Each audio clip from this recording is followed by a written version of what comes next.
Everybody, welcome to the WWDNYK studios. This is Dr. Jack talking to you live from Pittsburgh, Pennsylvania. My guest is a constant thinker. It's really apparent that this man's mind never stops analyzing, weighing, comparing, and thinking. He's been living in my head rent-free for about a week and a half, and I've searched for points of disagreement. And to tell you the truth, I can't find many. I ran into him online in a 2015 lecture on on the topic of freedom of speech. I really recommend it. He is a consummate objectivist who does not like paying for maternity insurance unless he needs it. He believes coercion is the enemy of reason. I invited him on Unbreaking Science because, in my opinion, his message is an important message for our times, for the moderates and for the people who are extremists who really need to move to the middle. When I listen to many people speak, they write on social media, they write in the journals, whatever they're writing, they often take positions and they make arguments that are either, make them fall, in my mind, into the objectivist camp, but they don't know it. They may think that they're either left or right, sometimes based on a few deal-breaker issues. I recently published an article saying that we have to disempower those who gain by keeping us apart. And 2 days later, I heard Yaron Brook say he doesn't like the left or the right. In fact, he wants a pox on both of their houses. So it's my hope that my immediate and broader community, and indeed the public at large, can come to know how to think about epistemology, how to think about thinking and metacognition. And I keep hitting the microphone. I need to stop doing that. At first, you might think he's fallen off the ladder of reason. It depends on where you are on the political spectrum or something. But once you hear him out, it's very difficult to find points of disagreement. He's host of the podcast, The Yaron Brook Show, director of the Ayn Rand Institute, and author of many books, including Equal is Unfair, co-authored by Don Watkins. So, ladies and gentlemen, please welcome Yaron Brooks. Thanks for having me on. It's a pleasure to be here. Right on. So I've got a couple questions that we can get started, right? So to be an objectivist, you would agree one first has to be a realist, right? Well, I mean, we have to be careful about definitions, right? So what does it mean to be a realist? If you mean adhere to reality, accept the independent existence of reality, of the material world out there, then yes, absolutely.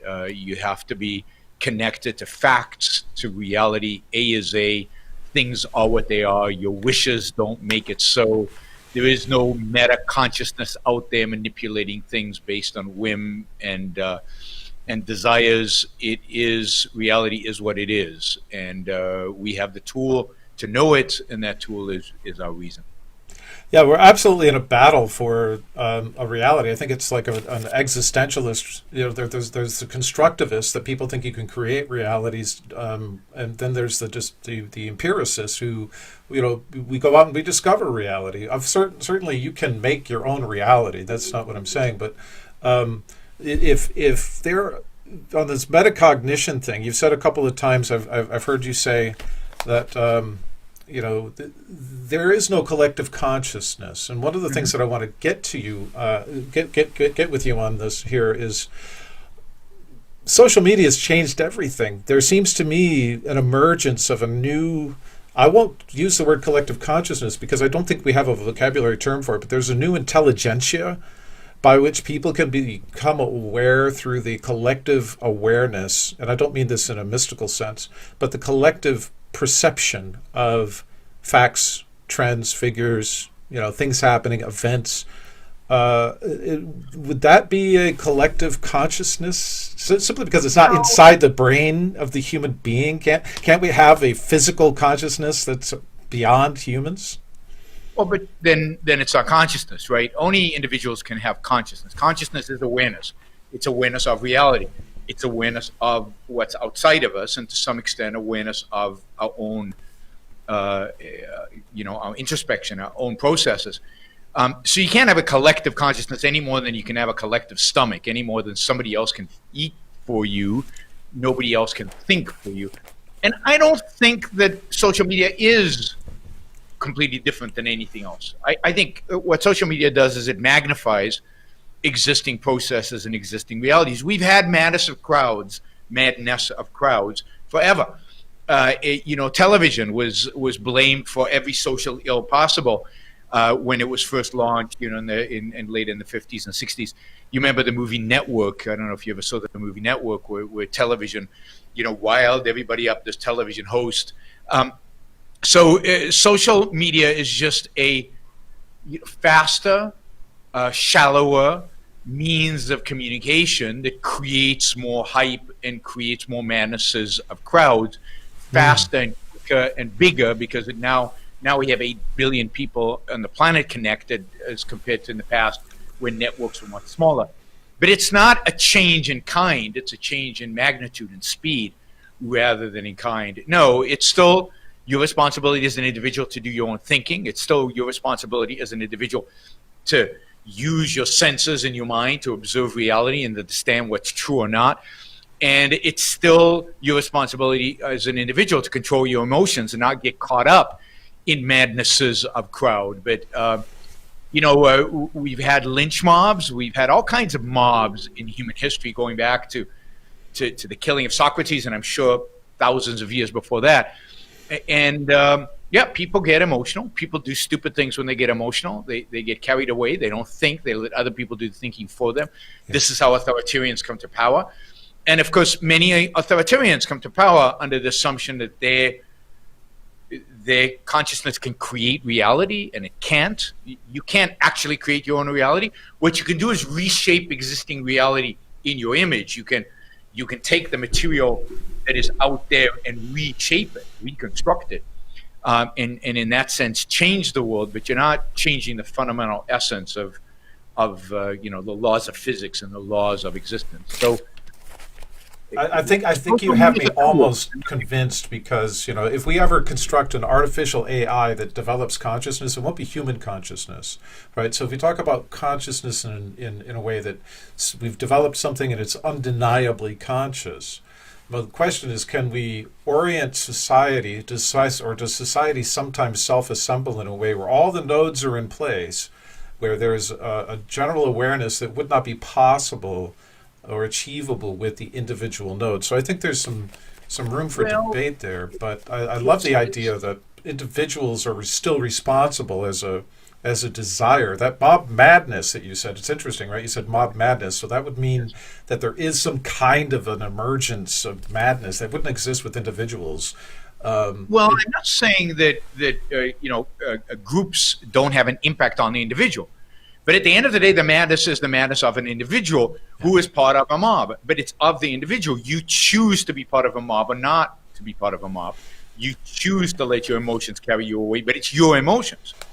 So, and it's absolutely true that knowledge builds on other knowledge. That is, when we create networks of communication, I can learn from you, you can learn from me, we can all learn from Newton and Aristotle and all these others, and we build knowledge through communication between us. But it's still absolutely true that only I can be aware of something. A group is not aware of anything. I can be aware of something, you can be aware of something, we can both be maybe aware of the same thing or think we're aware of the same thing. That doesn't make us aware. It makes each one of us as an individual aware, and we're sharing in communication in that awareness. And I can point something out to you. I can say, look over there. And then you look, and now you're aware of what I'm aware. But you have to be aware of it. That is, it's still true that you can't, we're not the Borg, if you go back to, Star Trek, right? Yeah. We don't have a collective consciousness. We only have an individual consciousness that can be directed to a particular direction. But we have to accept that direction, otherwise it doesn't happen. So I don't get caught up in mobs by choice. This is what makes us human, right? We have a choice. But this is also true of animals. I mean, every lion has his own consciousness, right? And there's no group consciousness in lions. There's no group consciousness in any animal. Each animal has to observe reality and, in a sense, make decisions. Now, we know they don't have free wills. They don't make decisions in the same way. Decisions are made for them, but by the organism itself. Are you saying that animals don't have free will?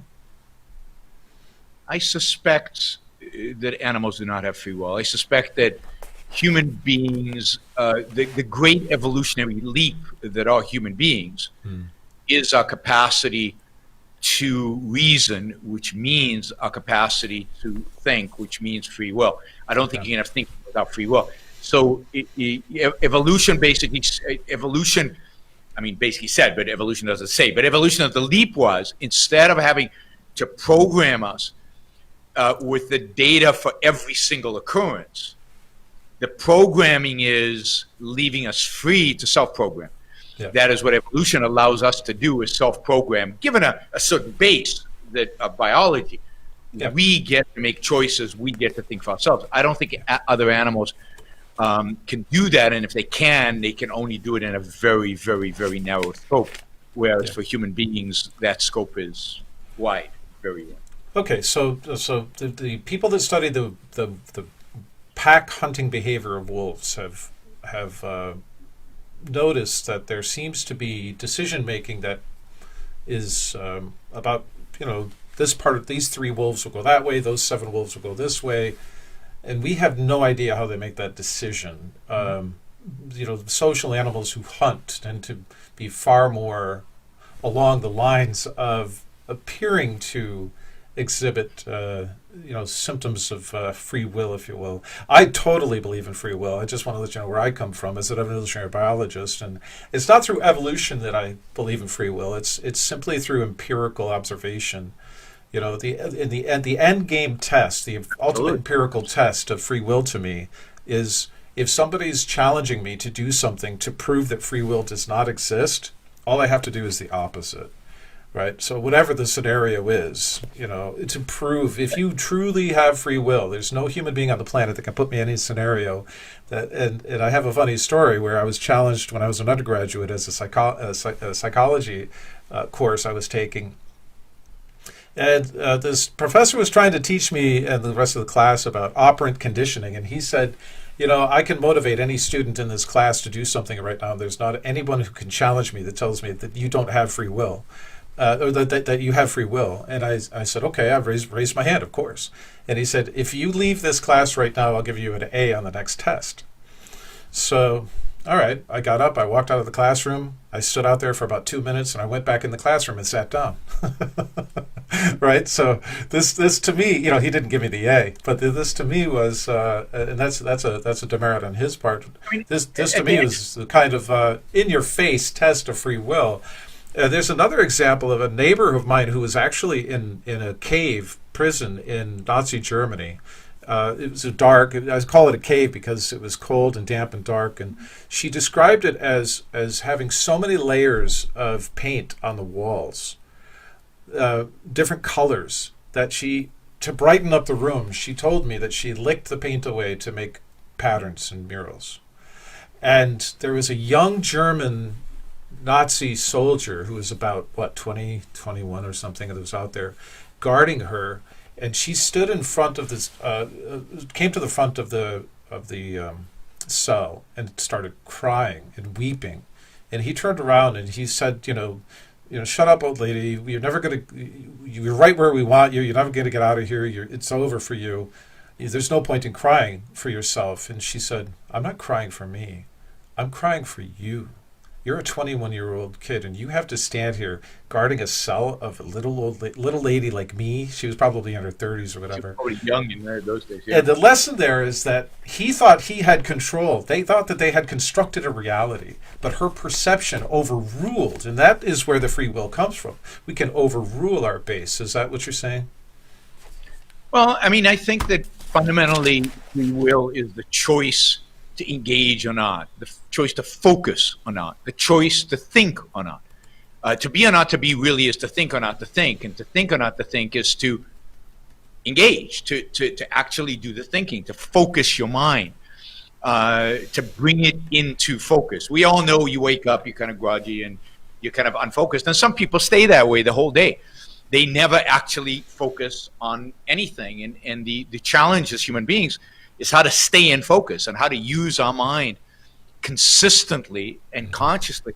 And I think the proof of free will is ultimately the same as the proof of anything. The proof in the end of of it is of anything is you point at it. This is a bottle of water. How do we know? Because I can see it. I can touch it. I can do I can do the chemistry of it. I can do the physics of it.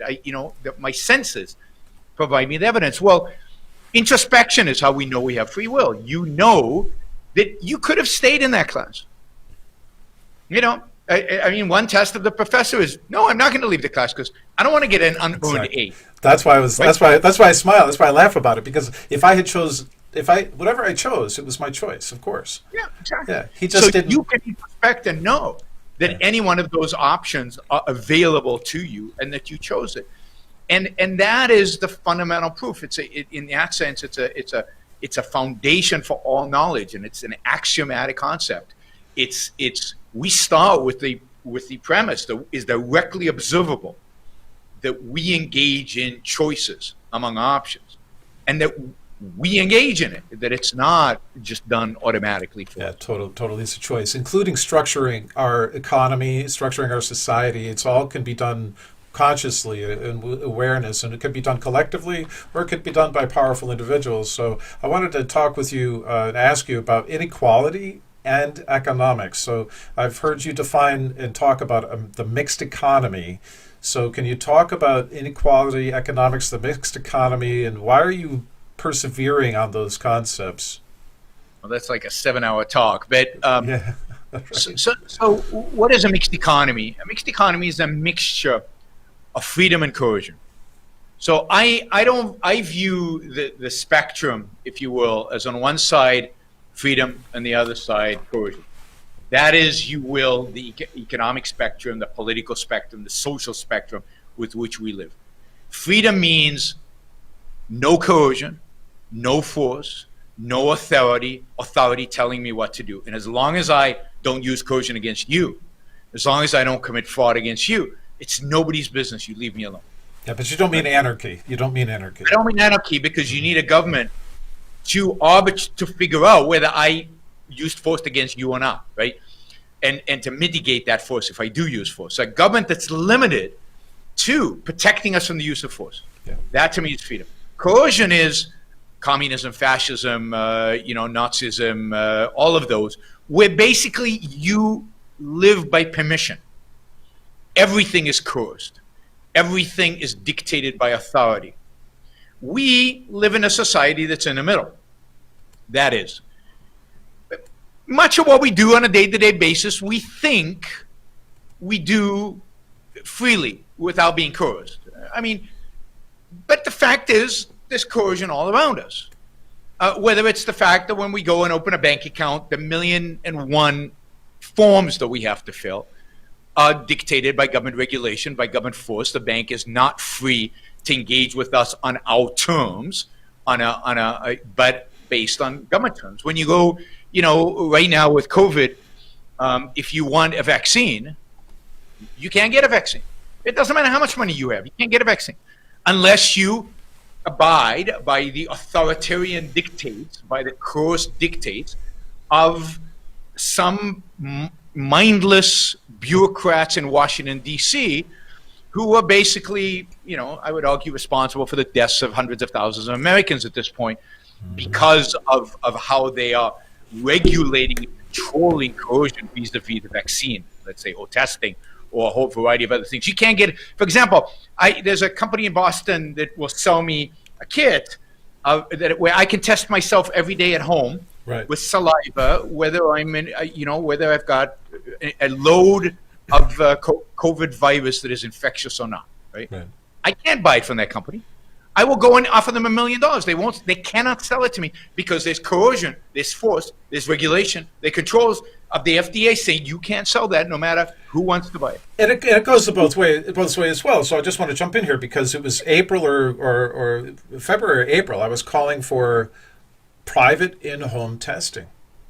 Yeah. Private. And the technology was available, yep, and there is no private in-home testing still.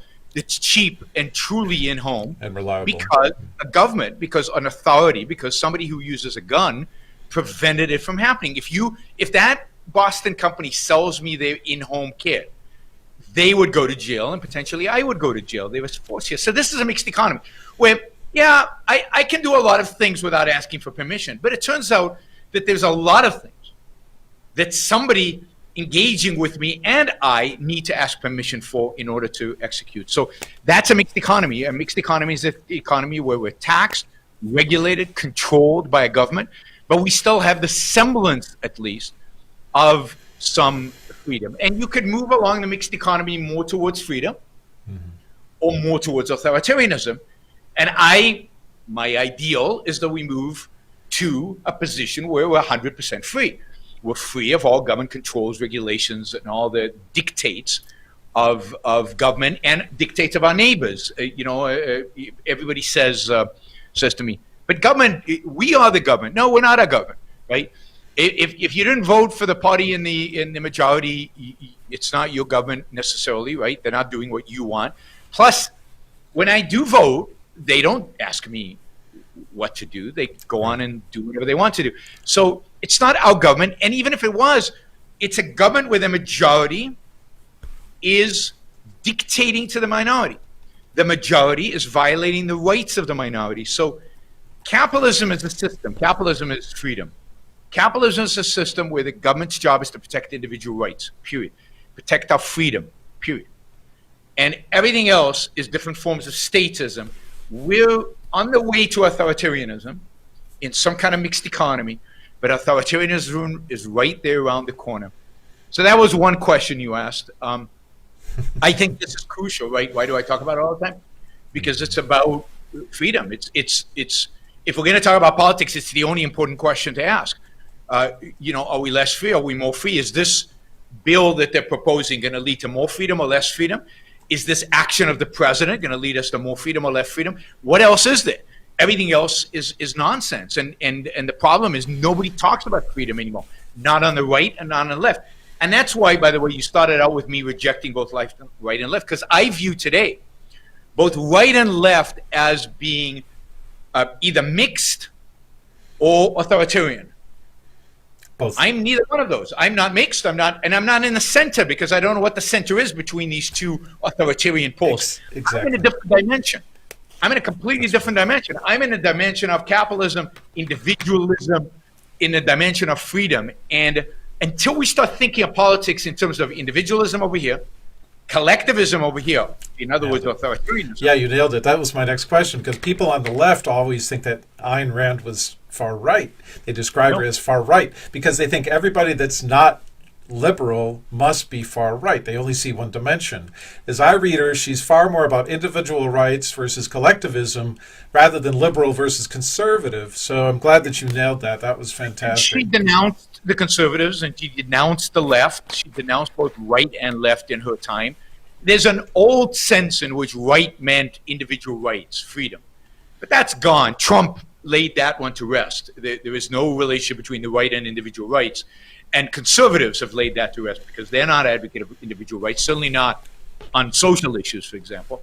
But so the spectrum is different. The spectrum is statists and collectivists over there, individualists over here, and I'm on the individualist side. So I have enemies, vast numbers of enemies who are both leftists and on the right. You're right in the middle.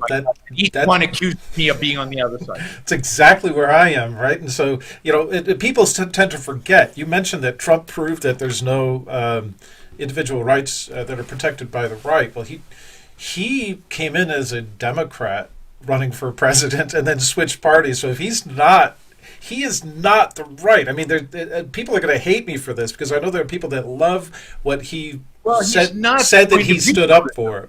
Yeah. Go ahead. He's not for individualism, but he turns out that he is the right.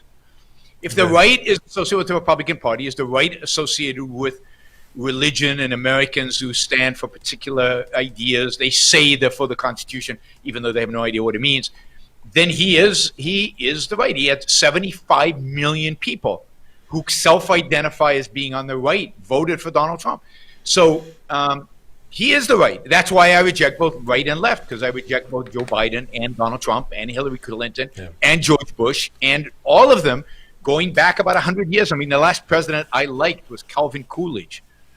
That's amazing. That's amazing. So, they both sides now want big government. Neither one of Yeah. them is like, okay, you know what we need is less government. And people that say, like in California, they want more powerful, increasing more power in the government. More, we need to be governed as opposed to, you know, perhaps government should be a public service and a public good, not a power regulation control thing.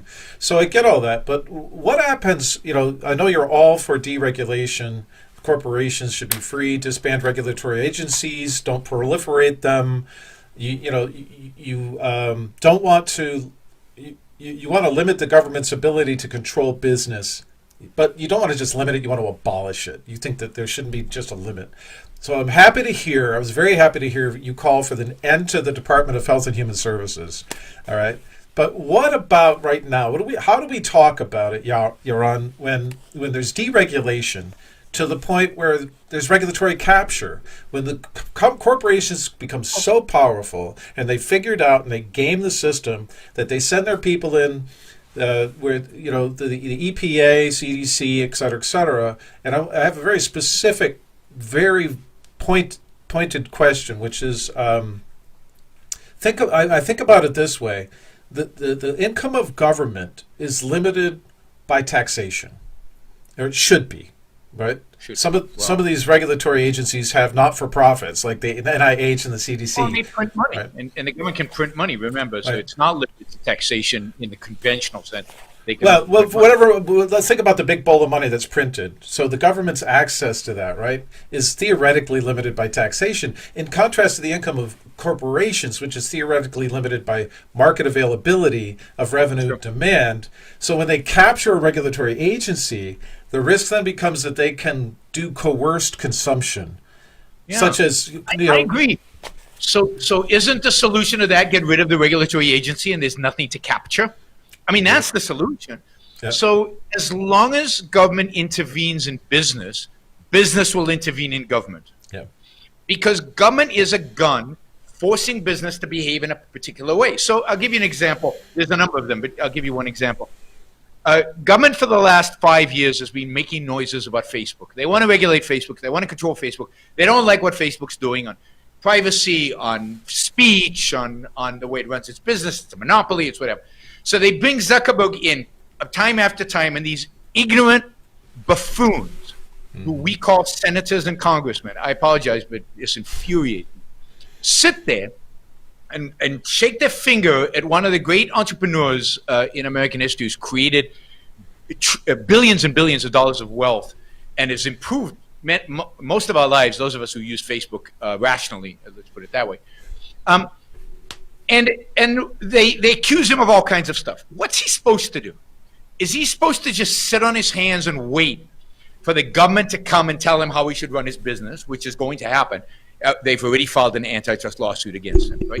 Or what he is doing is he's saying, okay, if they're going to come after me anyway, if they're going to try to dictate my speech codes and all of that, why don't I come up with some regulatory ideas and try to get them to adopt mine because it's good for my shareholders and it's good for me? Well, of course he will.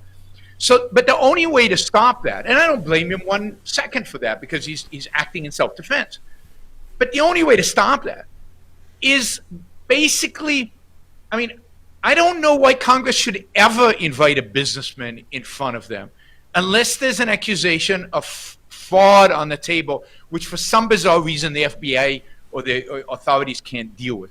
But why should Congress ever have a businessman in front of them? What is it that Congress can add to our understanding of business, to our knowledge of business? Nothing. So I would like to see government separated from economics. I'd like to see government have no economic policy, no regulations, no antitrust. And then business has no interest in dealing with government. And there's a famous case. I'll tell you this story. I've told it in many of my lectures. In the mid-1990s, Microsoft was the largest corporation in the world. It incredibly productive, incredibly innovative, and it had the largest market cap of any company in the world. And it basically spent every year on lobbying in Washington, D.C. $0. Literally zero. No lawyers, no lobbyists, no building in D.C., no presence in the nation's capital. None. Largest company in the world.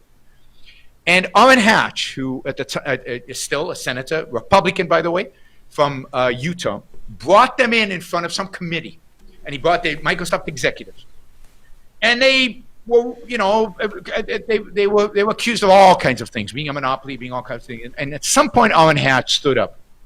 And he yelled at them and he said, you guys need to have a presence in Washington, D.C. You guys need to lobby. You need to be here, right? Yeah. In other words, you need to bribe me. That's what he was saying. Microsoft said, literally, the executive said, we see no reason to do it. You leave us alone. We promise to leave you alone. And they went back home to I forget the neighborhood outside of Seattle, right? 6 months later, Justice Department comes knocking on their door. We're here to sue you for antitrust violations. By the way, what was the antitrust infringement that they committed? They were offering a product for free, Internet Explorer. And that is a massive, uncompetitive. How can you offer a product for free? And they bundling and it went on. And then basically the government destroyed Microsoft. And for well over 10 years, Microsoft was a shell of itself. It's only in the last few years, as the government left, have they resurrected Microsoft. That is what happens when government intervenes, and business has no choice. What are you supposed to do when somebody with a gun tells you, behave? Well, I'm going to try to capture you. I'm going to try to get you to do what I say. And the harm that this does is truly, truly unbelievable. And again, I think the vaccines right now are a great example of this. And if you want, I can tell you a story about vaccines. Oh, we'll get to that. I'll bring that back up. But I wanted to explore the following thought that we talked earlier about controlling ourselves, controlling our base instincts, right? This cognition. And at least the justification that was given for regulation was that people were selling snake oil, FDA, people were putting fillers in foods and this kind of thing. And in a free market economy, there's going to be people that cheat. There's there are going to be people that load the system and game it in their favor. And so I think that there's a natural, I'm not defending regulation by any means, but I think that to avoid coerced consumption, such as near universality of GMO crops, which leads to universal pesticide consumption, you're forced to eat pesticides because the GMO actually grows better. I mean, this is to me a form of coercion. I don't have a choice, and I don't know that I don't have a choice. I don't know that I don't have a choice to eat this type of corn or that kind. Mexico just outlawed GMO, so Mexican corn is going to go huge in the United States. It's going to be a real commodity. It's going to be a specialty. So you see cheating in the market. It spites. There's regulation against in medicine and all the rest.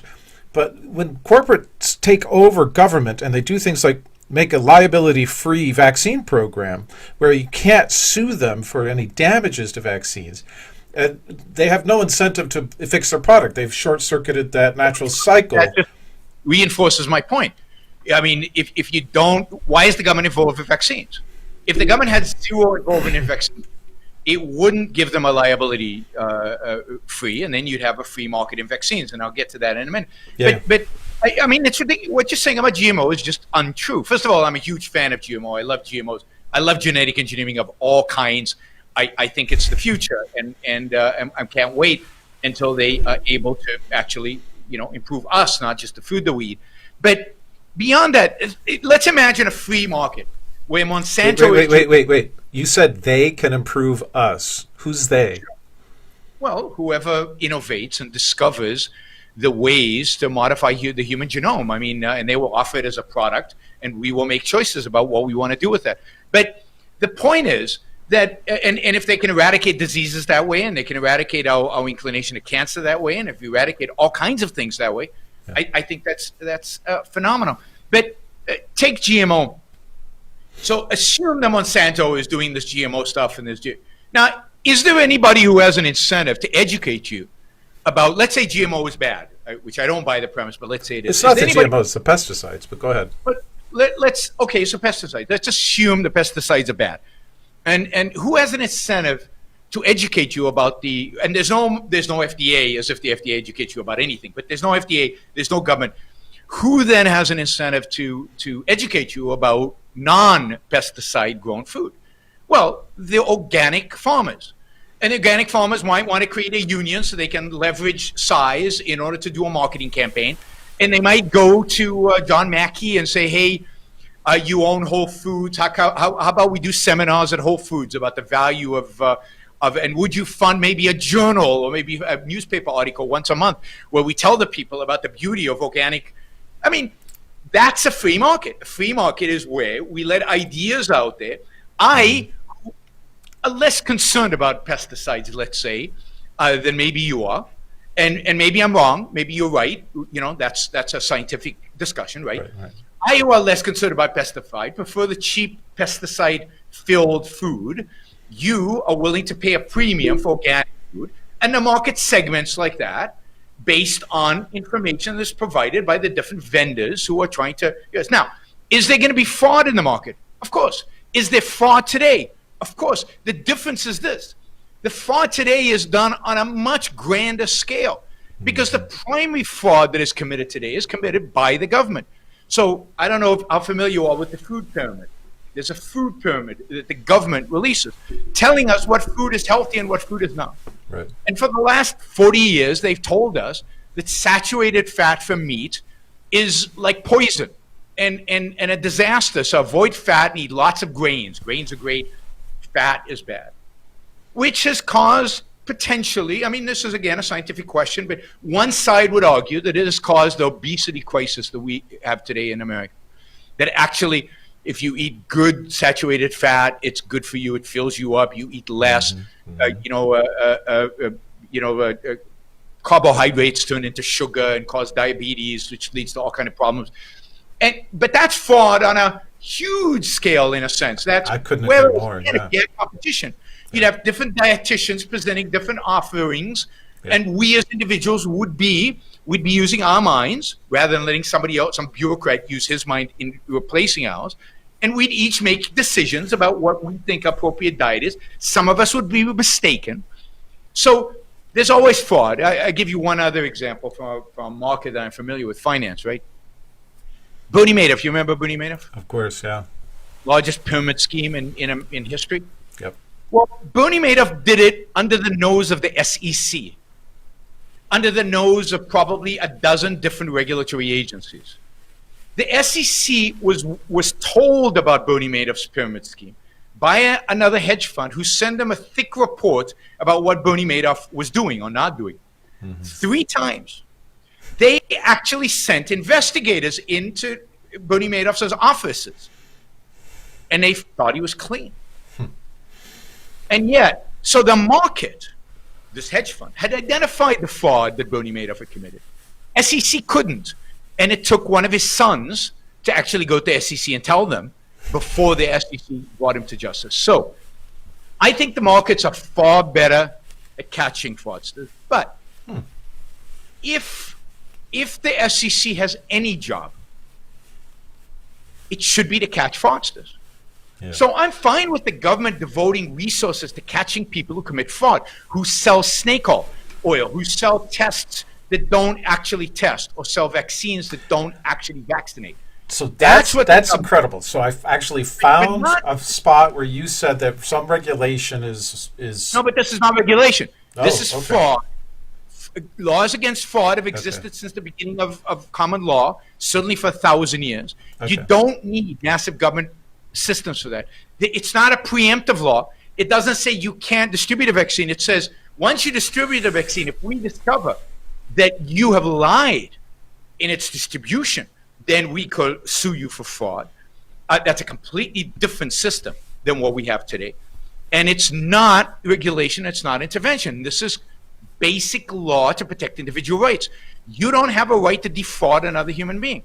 And again, that has always existed. So, but again, I believe that there's a lot less fraud, a lot fewer mistakes a lot fewer errors in a free market than there are in a government-regulated environment. But one more example: Yeah. if you're a food producer, who do you fear more in terms of inspections, the FDA or the supermarket?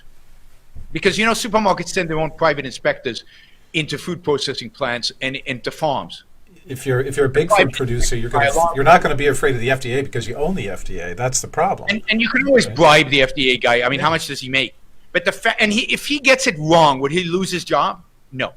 But if the private inspector gets it wrong, will he lose his job? Absolutely, and probably be liable and probably be sued.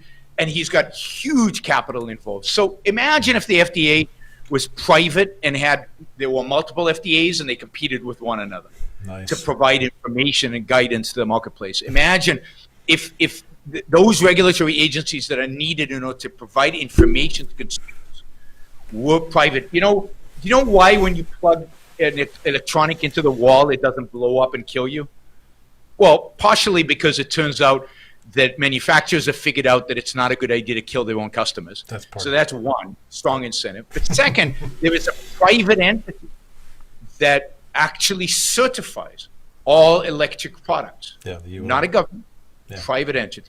Yeah. So we don't need government to do this, and indeed what government does when it does this is it kills people. And that's what the FDA does. Hundreds of thousands of people die every year, maybe millions, because of the fact that they don't allow the use of certain drugs, because they've made drug discovery so expensive, and because they prohibit us from getting a vaccine that was developed months and months and months ago, and we could have been over this whole thing a long time ago. Yeah. So, assuming the vaccine actually could do this for this particular type of virus, but so I agree with all of that. If we let the vaccine, the virus evolve, then it won't be able to stop it. But if we'd done it in the summer, it will be over by now. Yeah, that's an arguable point. I think I would hope to think that would be true. So let me just say, everything that you just talked about, Yaron, I totally agree with you, to the point where I actually published a peer-reviewed article called Plan B that takes HHS, and it makes HHS irrelevant, because now it is funded by the government, but it's funded by the government in a manner that is not touchable by corporations. Right, so the corporatism to me is 10,000 times worse than having a FDA, because if every industry, if every industry, I'm not arguing that FDA is good. I'm saying it's horrible. I'm saying that the regulation is horrible. But corporations getting into these regulatory agencies and owning them games the system so bad that they start persecuting people for fraud that's not fraud. Then we have a problem, right? But again, you're using the term corporatism, which is the wrong term. It's cronyism. But corporatism blames the corporation. It places the blame on the corporation. The blame is on the regulatory agency. I think if corporations were left alone, then they would leave the regulations. Right? Well, we're in total agreement. Yeah. Well, there would be no regulations. That's my point. And the only way to end cronyism is to get rid of the regulations. As long as there are regulations, there will always be people trying to influence them. And by the way, it's not just corporations. It's unions. I mean, look at teachers. Sure. Look at the teachers' unions. They're completely corrupted and destroyed education. It's all kinds of pressure groups that gang up together to go to Washington to try to influence, because Washington is in their lives. Now, if Washington got out of education, if the government got out of education, then you would have far better education, far cheaper education, and you wouldn't have the unions involved in education, because there would be no teachers union, not at the scale. Your comments bring to mind a book called The Drug Story by Morris Allison Beale. Have you read The Drug Story?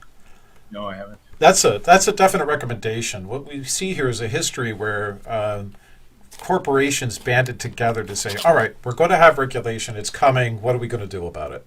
And what we need to do is we need to own this from stem to stern. So we're going to run this government. That's what I mean by corporatism. When the you said it. Wait, hang on, Yaron. You said it earlier when you said the left. the left form appreciates a form of economics that's a type of fascism. That's exactly what you're talking about. So, Absolutely. right? So if you have corporate interest and government interest working together, they need to be kept. They need to be kept totally apart. They need to be separate. I don't mind them working together. I have no problem with collusion between corporations. If corporations and government get together, it's what's scary. And again, I can't emphasize this enough because it's so crucial. The origin of the problem is always government. I mean, the same thing. Why do we have a Federal Reserve today? And why are banks so involved in the Federal Reserve? Well, in 1913, it was clear to the big bankers in New York that the government was going to take over their business, that the government was going to establish a central bank that was going to dominate banking. People don't know, before 1914, we had no central bank, and things were fine in terms of finance. Indeed, I would argue much better in terms of finance without a central bank. But they knew it was coming. So what did they do? Well, they said, if it's going to come, we want to have a part in writing the laws that make it a reality. And they got together with politicians and they tried to influence them. Now, I have to admit, I prefer the corporations run regulatory agencies than politicians running regulatory agencies. Now, I prefer that nobody run regulatory agencies, that they just don't exist. But if I had to choose between Bernie Sanders, Ted Cruz, AOC, Joe Biden, Donald Trump running a regulatory agency, or CEOs of corporations, I'll take the CEOs of corporations. They're smarter, they're more productive, they know how markets actually work, they know something about the world. But I don't want either one of them. I want regulatory agencies into the trash bin of history where they belong. Thank you for that. So I heard you compliment a politician, I can't remember her name, on her argument that we can't really justify massive spending, not spending and prioritizing education, prioritizing healthcare for the poor, Obamacare, because we can afford it. What was that politician's name? I can't remember who you're talking about. Wait, AOC. Yes, yeah. I couldn't remember her name for some reason. So, Alexandria Ocasio-Cortez. Oh, thank you. Yeah. But here's the thing. You said that was a winning argument. You said, listen, she's won the argument on moral grounds. I'm not saying you agree with her. I'm not saying you agree with her. All right, I'm not saying you agree with her, but you said she had the winning argument in the public square, where most people are going to believe it. But don't we have to factor in the externalized costs of healthcare, the insurance scam, the expenses of? We have the sickest generation ever, with over 54% of people under 20 have chronic lifelong illnesses that require pharmaceutical products. After we've invested so much in healthcare, how is that? Is that really a winning argument? What about externalizing costs? And I want to go there with respect to what I call good money versus bad money. Well, I'd say we've been externalizing costs for the last 50 years, certainly since Medicare and Medicaid. We've nationalized healthcare, at least 51% before Obamacare, maybe close to 60% today. We regulate insurance companies. I mean, this idea of insurance fraud is absurd. There's no insurance fraud because there's no insurance. Well, we have products created by the state. This is fascism, where we pretend that insurance companies are selling them. But it's in the state of California, what is included in a policy, and this is Obamacare as well. What's included in a health insurance policy is not determined by the insurance company. It's not determined by me negotiating with the insurance company. It's determined by the state, who then tells the insurance company, this is what you can sell. So I want to get rid of the externalities. And the only way to get rid of the externalities is to privatize them. And the way to privatize them is to make individuals bear the cost of their own behavior. So if a lot of Americans are sick because of their own behavior, well, they should pay higher health care costs than I do. I try to take care of myself. Why should I pay exactly the same on health insurance as they do? Shouldn't there be a premium for being healthy? Shouldn't they be able to adjust, for example, right? I don't want to pay for other people's health care, right, through the government and through subsidies and through controls. I don't want to pay for things that I don't want to use. So, for example, when I buy a health insurance policy in California, I pay for maternity, but I'm not going to have any more kids. Yeah. Done that. Can't, even if I wanted to. I pay for acupuncture. I don't want acupuncture. I've tried it. Doesn't work for me. I don't want to have to pay for that service to be mental illness, all these things. I don't want them. Right? Maybe it's a mistake. Right. Maybe I should have them, but that's my problem. Yeah. I shouldn't be able to socialize that to other people. So the solution to healthcare is not to keep loading it up in terms of externalities, to keep creating more and more externalities, but to eliminate the externalities by privatizing it. And the only way to do that is to get rid of Medicare, phase it out, to get Medicaid, phase it out, and to allow insurance companies to offer all kinds of products, including products that are customized to poor people, and maybe have insurance against pre-existing conditions, which is an interesting concept, but which I think would evolve in a marketplace. Yep. And you could create a lot of, if you're creative enough, and the market's amazingly creative, we could create products that would ensure everybody in the United States would privatize the cost, would reduce the costs of healthcare dramatically, because that's what markets do. They increase quality and reduce cost. Instead, we've got a bloated, bureaucratic, ineffectual, inefficient healthcare system in which doctors have become bureaucrats. They have checklists. You come in with a particular disease. They say, okay, I have to give you this. Let's see how you respond. Okay, then this. They don't try to customize the healthcare to you. The whole dream. You remember the dream of personalized medicine? I was in it. Medicine customized to you, to your genetics, to everything. That's out the window. That doesn't exist anymore. We now have collectivized medicine, group medicine, and thinking medicine, and that's because we try to copy the Europeans who've had that for decades now. Yeah. So no, healthcare is a disaster, and it's going to become a bigger disaster the more we emphasize the collective, the more that we emphasize that part. This is what I love about you, Yaron, because you're so self-consistent, because these same people that are looking at the free market for the medicine that's right for them would then also be free of the perception disruptions, the distorted perception of what's healthy for them and their food, in terms of their diet, because the FDA's kicked out all of it. So this is why I wanted you here, and we got more to talk about, but I really appreciate your position on the difference between globalists and, global... well, there is no such thing as a globalist. Globalist is what Ayn Rand called an anti-concept. Right, exactly. This is what I'm saying, that the concept of globalism versus, look, we live in a world. There has to be global economics. There has to be trade. But nevertheless, a lot of people are concerned in the United States about the Great Reset, especially people on the right. They don't like the idea, I think, that, the idea out there, that somebody out there that doesn't answer to us. It doesn't answer to us. They're not our representatives. They don't answer to us because they're not our neighbor. They're beyond our borders. That they're basically going to broker a shitty deal for Americans. And, is that your take? That, is it feasible?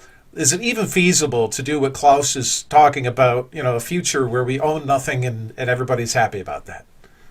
Is it? No, of course not. I mean, if we own nothing, then everybody's miserable and poor, and the population of the world shrinks to probably 500 million. So 90% of us disappear off the face of the earth. We all die. So Klaus is delusional. He's a fascist in his inclinations. I mean, it's deep down real fascism. He's dangerous. But my problem with the Great Reset is not that it comes from Europe. My problem with the Great Reset are the ideas that they're presenting. Mm-hmm. I don't care if the authoritarian who's going to implement these ideas is American. I'm not a patriot when it comes to bad ideas. I mean, bad ideas are evil ideas. I don't care what the origin, color, skin, sexual orientation. It doesn't matter. Bad ideas are bad ideas. So exactly. Klaus's bad ideas come packaged with a German accent, which makes them worse, sound worse, right? Yeah. But that's good, because maybe when people hear it, they associate it with the kind of Germans that we should fear. But it's not the fact that it's coming from Europe. It's the fact that there are many people in America who support the Great Reset, who believe that the Great Reset is legitimate. I mean, the entire American left is today dedicated to many of the propositions of the Great Reset. So I oppose them wherever they come from. And I think the right, instead of focusing on the content, is creating some conspiracy theory about Klaus wants to control the world. Klaus is 70-something years old. He's never, maybe 80-something years old. He's not going to control the world. He's not going to be global dictator. Who cares about what Klaus thinks? What I care about is the fact that intellectually, because what drives the world are ideas, intellectually, Klaus is having an impact on intellectuals in America. What I worry about are the Harvard, Yale, Princeton professors who agree with Klaus, who are influencing policy in Washington every single day. And we see that in the first days of the Biden administration. You're already seeing they're going to talk nonstop about inequality. They're going to talk nonstop about climate change. And they're going to engage in policies that are destructive to individual liberty and individual freedom. They're going to engage in policies that are destructive to prosperity and to economic growth. And that's what's upsetting. Most of people in America don't know this, but most of the ideas that the founders had when they created America were, God forbid, don't tell anybody this, were European ideas. They were reading, because they all originally came from Europe, but they were reading John Locke, and they were reading Montesquieu. And a lot of the ideas, God forbid, were French, right? Montesquieu, Voltaire, the French encyclopedists, the Enlightenment, and Scottish, French and Scottish. I mean, God, this country was created on French. I'm going to get banned from YouTube because you're celebrating Western culture. How dare you? So Western culture, the only culture that's ever been really created. It just happens to. It has nothing to do with skin color or genes. It just happens to be the geography where people came up with good ideas. And anywhere in the world that embraces these ideas of reason and individualism prospers. And those parts of the world that don't, including the West. They went through that process. That's the thing. The Western culture came through a process of considered debate, and they wrote it down. And it's very straightforward. I mean, they got lucky. They got lucky. Well, maybe we'll see. But the origins of good ideas are Greece, and who knows who the Greeks were, but the Greeks. Yeah. I mean, they discovered philosophy. They started debating. They had these debates, ideological debates, and those ideas, both philosophical, aesthetic, were the cornerstone of civilization. You had civilization like Mesopotamia and Egypt, but those were all dead-end civilizations. They went nowhere. They were, in the end, death-worshipping civilization. The first civilization to worship man, to worship life, to worship human beings was the Greek civilization. It's no accident the Greek gods are like human beings with all the same tendencies as human beings. And the two main thinkers in Greek were Plato and Aristotle.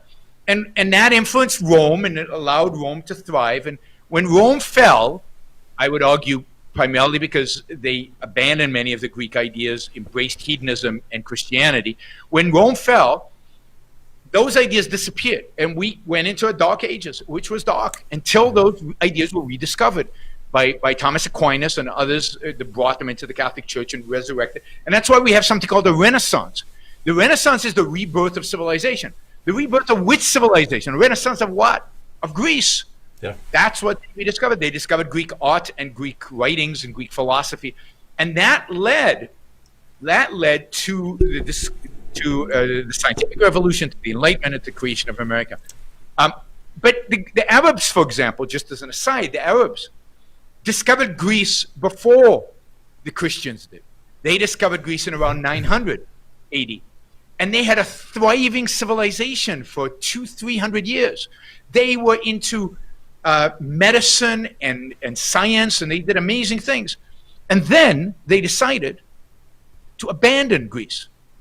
And literally, the brightest philosopher, a guy named Al-Ghazali, went into the desert. They were struggling with this idea of reason versus faith. And he comes back from the desert and he says, I've got the solution to the problem of reason versus faith, how to integrate them. He says, you can't. And therefore, we must abandon reason, and embrace faith. And within 100 years, the libraries are gone. The civilization is in decay. And the Muslim world is where it is today because they chose faith over reason. Yeah, so we got lucky. That's a beautiful representation of actual history. And what I love about what you do is you're not advocating for adoption. You're just saying this is the facts. This is subjectivism. So I want to take you down a small journey here for the American public that really doesn't know what's happening to our own culture, if you would. In the 1960s, for instance, if you're born, you grow up in a family, you have a mom and a dad, some siblings, you go to school. Around that time, you actually learn as an individual developmentally I can leave home. I can actually go associate with people outside of my family. So then, while you're at school, you basically learned you can associate with anybody you want. Some people you can't, you don't associate with. You get cliques and all the rest. You might play team sports, learn competition, learn compliance. This is where all this comes from, how we socialize our kids. And you grow up, you leave home. In college, you actually can choose which groups you want to join and this kind of thing. But then you graduate, you get married, and then you say, all right, I'm going to marry this corporation. That's if you're born in the 1960s. I'm going to get a job. This is my career. I have it for the rest of my life. But nowadays, the social ties are so fluid. They're less permanent. There's no assurances. There's no contracts. What do you think the effects of this lockdown culture is going to be on personal social development? Where is the American culture going to be by all this isolation and the resulting sociological dynamics of society? What's that going to do to people? Well, first, I think we're lucky that it happened now versus happened in the 1950s, because now, because of technology and other things, we can actually work at home and we can actually do stuff and stay productive. And now, I don't think we would have had lockdowns in the 1950s because the American people wouldn't have tolerated it back then. It says a lot about the American culture that we tolerate lockdowns and we're willing to accept them. The government tells us to stay home even though we're healthy. I mean, how authoritarian can you get? You can't get much more authoritarian than that. So lockdowns are something Americans wouldn't have tolerated 50 years ago. But, given that we have lockdowns, at least we have technology and we have the ability to communicate. We have ability to engage in productive careers and to advance. I don't know sociologically where we'll be. I don't think that's the problem. I think the problem of the lockdowns is much more political in the lessons we learn from it. I think we are gravitating towards more authoritarianism, more mindlessness, more being willing to be told what to do kind of culture. I actually like the fact that people don't have one career in their life. They might have several. I've had 4 or 5 that were much more fluid, that were much more flexible, that life is more interesting. The Man in the Gray Flannel Suit is a famous movie about kind of the corporate man. And I'm glad there aren't many of those. I'm glad that at IBM you still don't have to wear a particular suit with a particular tie, with a particular shirt, but the code's a little looser. So I actually think in those senses, in a sense of how we've evolved in terms of careers, things are a lot better. Today, think about employees today in Silicon Valley who change jobs every 3 years. Not because they're forced to, but because, hey, they find something even better. They're experimenting. Right. I mean, it's beautiful. Yeah. I view it as beautiful. So I think sociologically, I think the problems have more to do with are people willing to think for themselves? Are people willing to take responsibility for their own lives? And I think throughout our society, we're seeing people saying no, that they want to be taken care of, that they want somebody else to take care of. I mean, you're seeing that with the stimulus package after stimulus package after stimulus package and checks written and just massive amounts of government spending to give people stuff rather than to leave people free to create their own stuff, which what America has always been about. So that is what I worry about. I worry about this increased dependency that we see among Americans. Yeah, with the dependency comes compliance, right? So, oh my gosh, I have to have my monthly minimum income. If I don't have my monthly minimum income, how am I going to live? Well, you don't realize you could live on your own resources and smarts. Being alive. Just being alive. Just go for it. Yeah. We used to think you had to produce in order to get a check. But now that's gone. The government can print the money and give it to me. Yeah, that's true. It's off the gold standard. That is the real damage of this coronavirus. Never mind the 400,000 lives that the government said were lost. But beyond that, it's going to be this idea that we don't have to work in order to get stuff.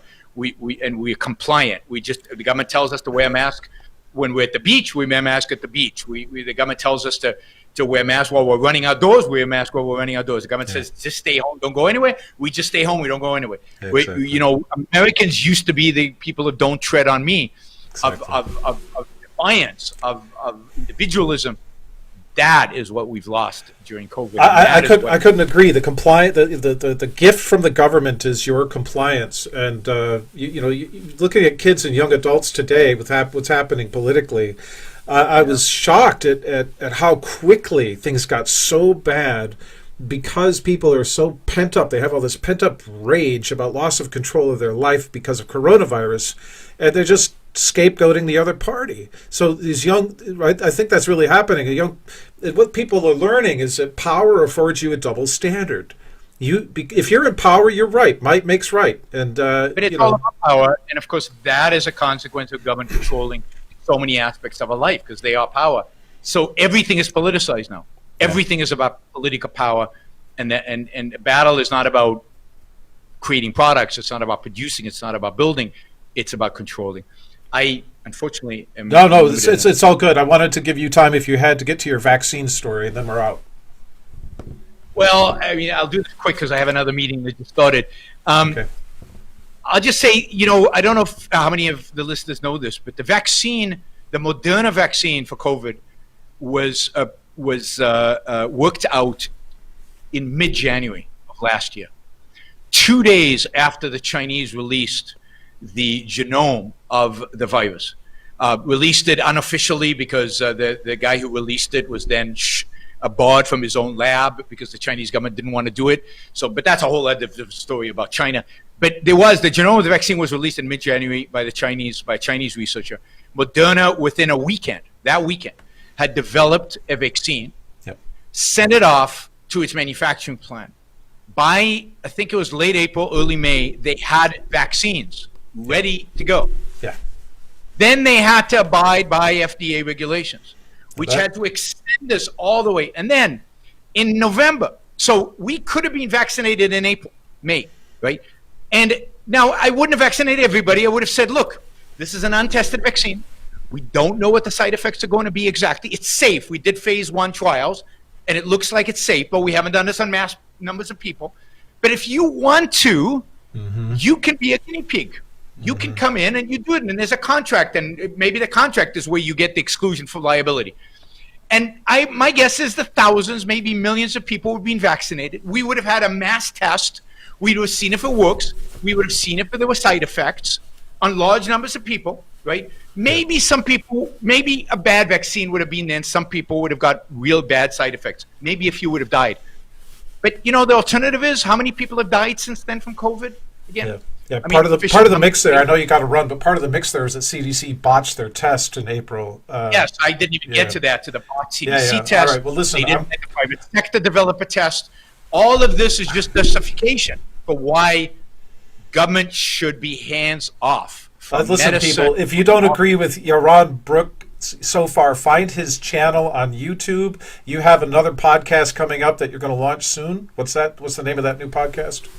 Well, I'm not ready to do that yet, but I encourage you to find you on find the Yaron Brooks Show on YouTube and get schooled on how to say what you already think. I couldn't endorse this man more. Thank you so much. I really appreciate you being here.